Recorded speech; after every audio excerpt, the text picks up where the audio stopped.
Welcome to my channel. இன்னைக்கு நம்ம சேனலில் என்ன பார்க்க போகிறோன்னா, காலை டிஃபனாக எப்போவுமே இட்லி தோசை செய்யறதுக்கு பதிலாக உரப்படை செஞ்சு கொடுங்க. சூப்பராக இருக்கும். வாங்க எப்படி செய்யலான்னு பார்க்கலாம். வீடியோ போகிறதுக்கு முன்னாடி பிரணீத் பிரத்வி சேனலை மறக்காமல் சப்ஸ்கிரைப் பண்ணி வச்சுக்கோங்க. கூடவே பெல் ஐக்கானே கிளிக் பண்ணி ஆல் ஆப்ஷன் கொடுத்துக்கோங்க. அப்போ தான் நான் போடுற எல்லா வீடியோவுமே உங்களுக்கு வந்து சேரும். வாங்க வீடியோக்குள்ளே போகலாம்.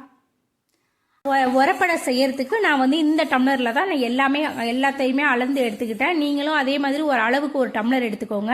இந்த டம்ளரில் நான் ஒரு டம்ளர் இட்லி அரிசி சேர்த்துக்கிறேன். நீங்கள் வீட்டில் இருக்கிற புழுங்கல் அரிசியோ பச்சரிசி எந்த அரிசினாலும் சேர்த்துக்கலாம். எல்லாம் சேர்த்தாலுமே நல்லா தான் இருக்கும். இதில் நான் ஒரு டம்ளர் இட்லி அரிசியை இந்த பாத்திரத்தில் அளந்து கொட்டிக்கிறேன். அதுக்கப்புறம் இதே டம்ளரில் ஒரு 1/4 கப் பாசிப்பருப்பு சேர்த்துக்கிறேன். இதே டம்ளரில் 1/4 கப் துவரம்பருப்பு சேர்த்துக்கிறேன். அதுக்கப்புறம் இதே கப்பில் நான் 1/4 கப் கடலைப்பருப்பு சேர்த்துட்டு நான் உளுந்து மட்டும் நான் கொஞ்சமாக 2 டேபிள் ஸ்பூன் மட்டும் சேர்த்துக்கிறேன். நமக்கு உளுந்து ரொம்ப வேண்டியதில்லை, கொஞ்சமாக போதும்.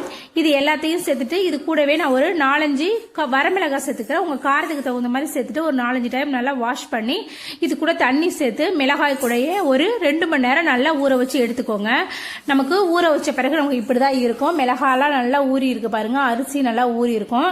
இப்போ இதை அரைச்சி எடுத்துக்கலாம். அரைக்கிறதுக்கு முன்னாடி இதோட தண்ணியெல்லாம் வடிகட்டி இது கூட கொஞ்சமா ஜீரகம், கொஞ்சமா பெருஞ்சீரகம் இதெல்லாம் சேர்த்துட்டு கொஞ்சமா 4-5 பல் பூண்டு சேர்த்துக்கோங்க. நம்ம ஏற்கனவே மிளகாய் ஊற வச்சுட்டோம்.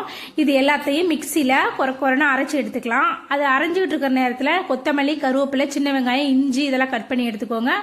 மஞ்சத்தூள், பெருங்காயத்தூள், உப்பு இது எல்லாத்தையும் நம்ம அரைச்ச மாவுல கொட்டி நல்லா கலந்து விட்டுக்கோங்க. இந்த ஸ்டேஜில் நம்ம முருங்கைக்கீரை சேர்த்தா சூப்பராக இருக்கும். ஆனால் நான் நைட் டைமில் செஞ்சதுனால அதை நான் மிஸ் பண்ணுறேன். முருங்கைக்கீரை சேர்த்து செஞ்சால் சூப்பராக இருக்கும்.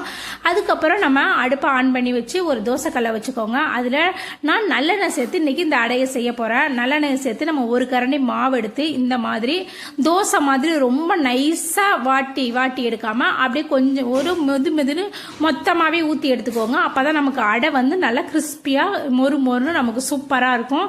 அதுக்காக ரொம்ப கொஞ்சம் மொத்தமாகவே நம்ம அடையை ஊற்றி எடுத்துக்கலாம். இப்போ ஒரு பக்கம் வெந்ததும் திருப்பி போட்டுட்டு 2 சைடும் நல்லா எண்ணெயை ஊற்றி வேக விட்டு எடுத்துக்கோங்க. உங்களுக்கு நெய் சேர்த்து செஞ்சால் பிடிக்கும்னா நீங்கள் நெய் கூட சேர்த்து எடுத்துக்கலாம். அதுவுமே நல்லா இருக்கும். பாருங்க, இந்த பக்கம் நல்லா வெந்துடுச்சு. நல்லா ப்ரௌன் கலராக வர வரைக்கும் வெயிட் பண்ணுங்க. 2 பக்கமும் நல்லா பெரட்டி வேக வச்சுட்டு நம்ம இப்போ இந்த அடையை எடுத்துக்கலாம்.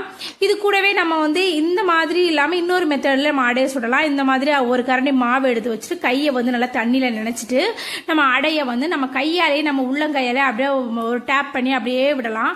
இந்த மாதிரி நம்ம அடை செஞ்சு சாப்பிடலாம். நம்ம தோசை கரண்டியால நம்ம சுத்தும் போது கொஞ்சம் பிச்சுட்டு வரும் அப்படின்னு நினைக்கிறவங்க கையில தண்ணி தொட்டு இந்த மாதிரி நம்ம அடமாவை கையால தொட்டு பண்ணாலும் நமக்கு அடை டேஸ்டா இருக்கும். அதுக்கப்புறம் தேங்காய் சட்னி, தக்காளி சட்னி தான் இதுக்கு சூப்பர் காம்பினேஷன். வச்சு பாருங்க, சூப்பரா இருக்கும். அவ்வளவுதான். இந்த வீடியோ பிடிச்சிருந்துச்சுன்னா மறக்காம சேவ் பண்ணி உங்க வீட்டில் உள்ளவங்களுக்கு செஞ்சு கொடுத்து பாருங்க. நாளைக்கு வேற ஒரு ரெசிபியில பார்க்கலாம். அப்படியே என்னோட சேனலையும் சப்ஸ்கிரைப் பண்ணி வச்சுக்கோங்க. நம்ம கணவன் செய்யற சாப்பாட்டை கஷ்டப்பட்டு செய்யாம இஷ்டப்பட்டு செஞ்சு கொடுத்து பாருங்க. ரசம் கூட அமிர்தமா இருக்கும். தேங்க்ஸ் ஃபார் வாட்சிங்.